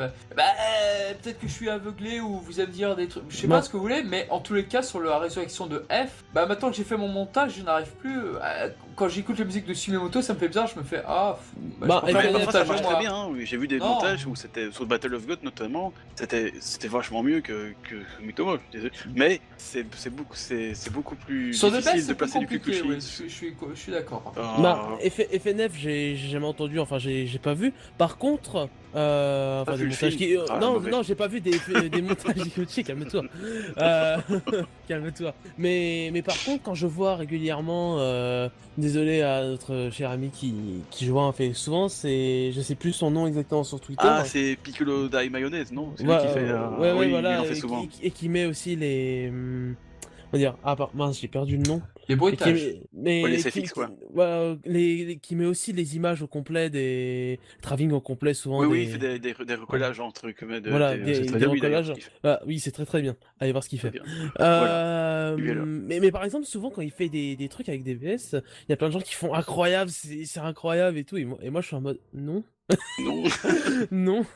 Mais ça marche pas tout le temps, on va dire. Moi, j'ai jamais vu un truc où je me suis dit, là, ça marche. À chaque fois, je me disais, ça colle pas. Ça colle pas du tout. C'est un truc de fou, quoi. C'est vraiment... Moi, c'était un peu moite-moite, quoi. Ça dépend vraiment des scènes. Hein. Il faut... Parce que Kikuchi, j'ai l'impression que c'était quand même plus... Allez, c'est pour ça que pour le film Broly, je sais pas si c'est implaçable, parce que c'est quand même un rythme quand même plus intense, parce que Kikuchi, j'ai toujours l'impression que c'est un peu plus intense que Sumitomo, j'ai l'impression. Mais ouais, parce que Dragon Ball Super est un peu plus lent, tu vois, je veux dire. Ça n'a pas été composé. C'est pas une critique, hein, je veux dire, mais il y a une différence de rythme, j'ai l'impression. Du coup, tu sais pas les mettre l'un sur les autres. Ouais, moi, il y a un décalage aussi. Pour le coup, je suis pas du tout d'accord. Parce que justement, c'est ce que je disais, c'est que Kikuchi serait impassable sur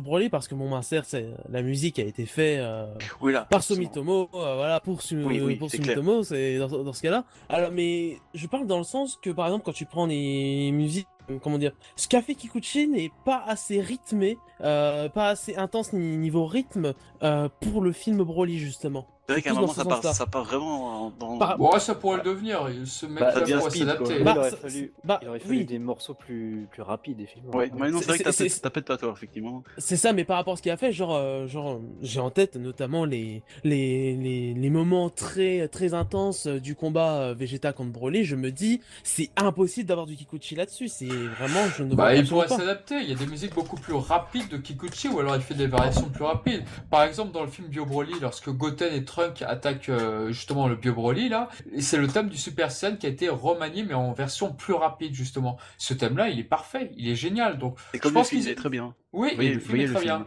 Je pense qu'il aurait tout autant pu s'adapter, c'est juste qu'effectivement, l'animation a évolué, donc c'est beaucoup plus rapide qu'auparavant, donc ça d'accord, la musique aurait peut-être pu suivre, on ne sait pas. C'est pas tant l'animation, c'est plus, je dirais, la mise en scène dans ce cas-là, mais c'est pas vraiment dans le sens, parce que c'est un peu il aurait pu s'adapter, c'est un peu peu le oui, mais peut-être que c'est un peu ça le problème avec ça. C'est que là, vraiment, je parle dans le cas actuel, dans tous les travaux qu'a fait Kikuchi, parce que mon sang, quand même, il en a fait un paquet, quoi. Il y a une sacrée banque audio. Bien sûr. Ah oui, bien sûr. Et de toute façon, mettre du Kikuchi sur du DBS, c'est un peu donner de la confiture au cochon. Voilà, exactement. Je suis d'accord. J'aurais La pas pu confiture dire, est en Kikuchi, bien sûr, tout le monde le sait. Hein. Oui, allez. Euh, Par contre, ça aurait été intéressant d'avoir les compositions de Kikuchi pour Dragon Ball Super s'il avait continué, effectivement. C'est vrai que ça aurait été intéressant, ça, voir ce qu'il aurait fait. Ouais. Ap- Ou même après, pour GT. après, Ouais, on aussi. peut, Ouais, évidemment. on peut aussi parler justement du tout dernier compositeur qui se fait discret parce qu'il fait pas grand chose, mais sur le peu qu'il fait, c'est vraiment, surtout pour la série en elle-même, ça pourrait être un truc totalement osef, et pourtant je retiens totalement, c'est les OST de Super Dragon Ball Heroes. Le meilleur anime de Dragon Ball, bien sûr. Exactement, mais, mais justement c'est assez étonnant parce que voilà, c'est tout transpire un peu enfin l'animation surtout transpire le vite fait, mais pour le coup, mais pour le coup, sur le travail qu'il a fait, je trouve vraiment qu'il s'est mis, peut-être que justement c'est un gros fan de Dragon Ball et qu'il s'est dit je vais quand même faire un bon truc quoi. Ah, pour Qu'il le avait coup, envie là, de je faire connais quelque chose. pas du tout ses travaux, moi. Et vous en pensez quoi toi, t'en penses quoi, vraiment? Des travaux du Yamori sur Super Dragon Ball Heroes parce Ouais, que sur la série animée. parce que j'ai pas vu sur le reste non plus. Enfin, j'avais vu il y a un petit moment, mais je sais plus ce qu'il avait fait. Mais je crois qu'il avait pas fait énormément de choses. Mais par contre, sur ses travaux, comme je disais, ça me marque justement. J'étais très étonné. J'étais très étonné. Et comme je disais, je pensais que c'était Sumitomo parce que c'était un peu dans le même style, dans le même style de ce qu'il faisait. Et justement, c'était très bon. Et je me disais, c'est lui, alors que non, c'était vraiment un petit nouveau, une petite nouvelle tête, assez jeune. Je crois qu'il a 33 ans. Enfin. Assez jeune, ça reste un âge moyen, je crois, pour les compositeurs. Ouais, voilà, C'est vrai qu'il commence très tôt, généralement, oui, c'est ça. c'est jeune que Et, moi, euh, déjà, Et je peux regarder très rapidement. très rapidement.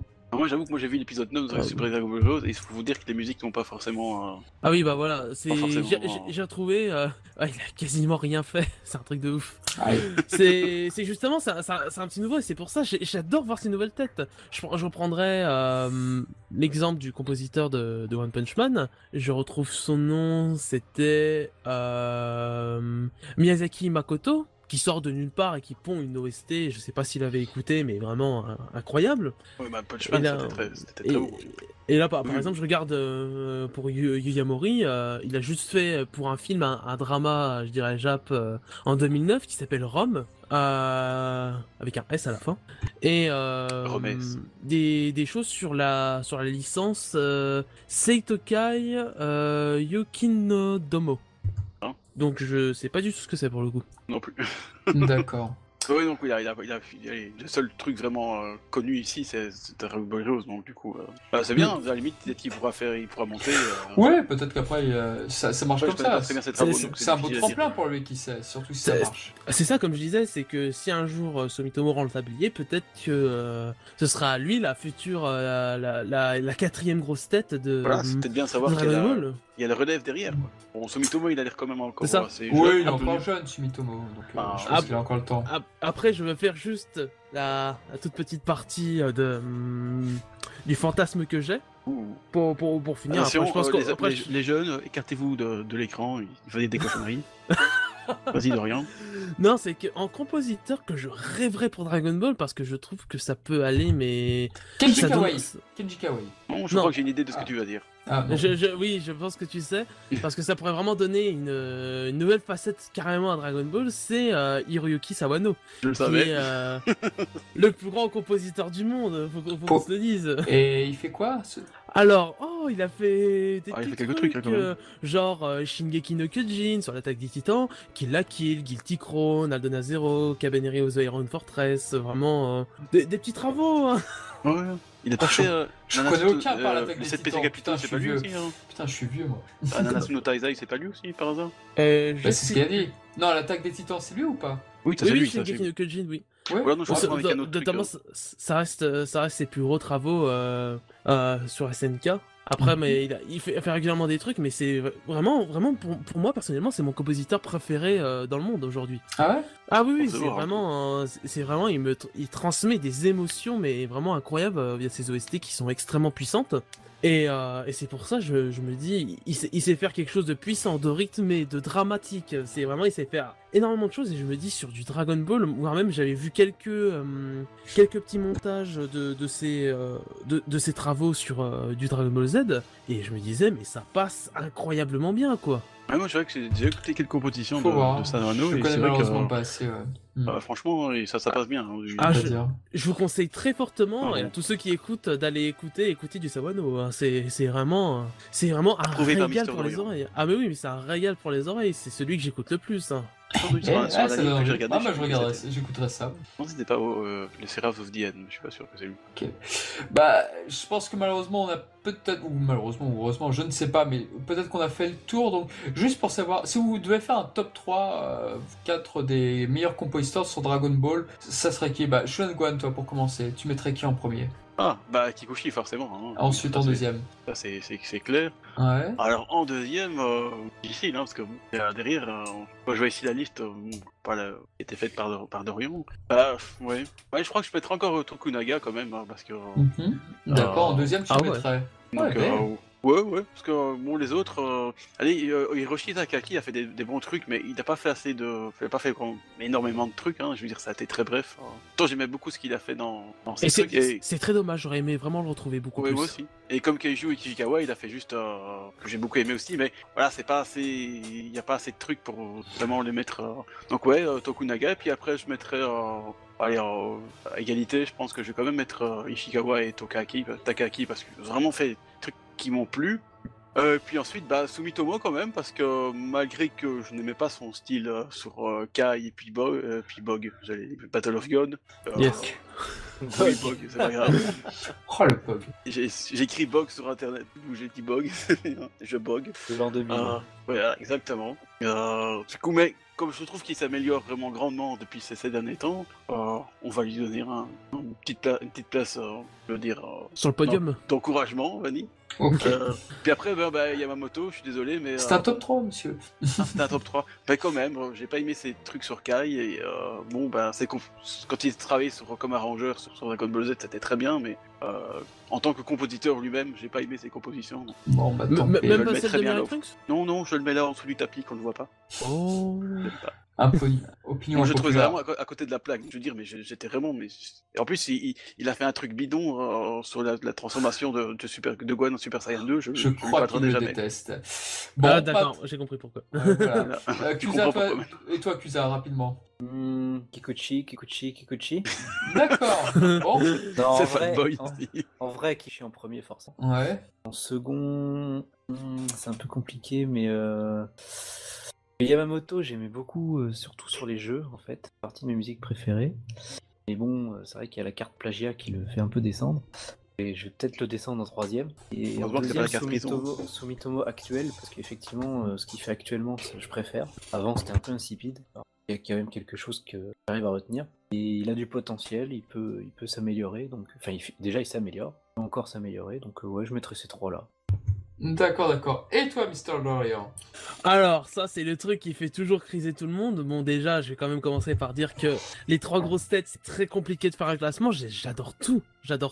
Ouais, c'est vrai que c'est pas facile. Et ça, parce que je sais que c'est vraiment, il y a certains, même, je pense un peu plus parmi vous, mais surtout, j'en connais beaucoup, c'est vraiment, ils en détestent un, deux, ils en aiment qu'un, ou, il y a toujours un peu un vilain petit canard, en fait. Alors que moi, j'aime tous d'amour. C'est mignon. Et voilà. Et le premier qui en fait criser tout le monde, c'est Sumitomo. Oui, ça m'étonne pas de toi. C'est Sumitomo. En deuxième, Yamamoto. Et en troisième, Kikuchi. C'est... Opinion impopulaire pour Yes. moi. Une popular edition. On a Yes. Qu'on apporte la corde pour Dorian. Non, moi, ça me Merci, va. Dorian. Moi, ça me va, il met Kikuchi dans le top. Ah oui, mais évidemment. Mais comme je l'ai dit, ils sont tous très proches, mais c'est surtout que Sumitomo et Yamamoto, il y a vraiment... C'est des OST qui Non, mais m'ont vraiment beaucoup je plus marqué par leur style un peu plus moderne et à la fois que j'écoute le plus en fait Je te aujourd'hui. troll, t'as pas à te justifier. De toute façon, la musique, c'est full subjectif. Ah non mais Oui. je me justifie Et pas en aussi fait. full sentimental. J'expliquais juste pourquoi Merci, choisir Gohan, de classement. merci. Merci, Dorian. De rien. Bon, bah alors moi rapidement, donc forcément Shunsuke Kikuchi en premier, ensuite en deuxième Keiju Ishikawa pour les magnifiques OAV du Dr. Hachi, donc que j'aime, que j'adore et je trouve que ses compositions sont sublimes. Ah ouais, carrément en deuxième, quoi. Ah bah, Ouais, forcément. c'est impressionnant. Là. Bah, forcément, quand tu écoutes l'orgue, quand tu écoutes l'apparition de Hatchak dans ses OAV, non, franchement, pour moi, on n'a rien fait de mieux à part lui ou peut-être Kikuchi. Et ensuite, je mettrais Sumitomo parce que je trouve qu'il s'est beaucoup amélioré, donc je le mettrais en 3e position.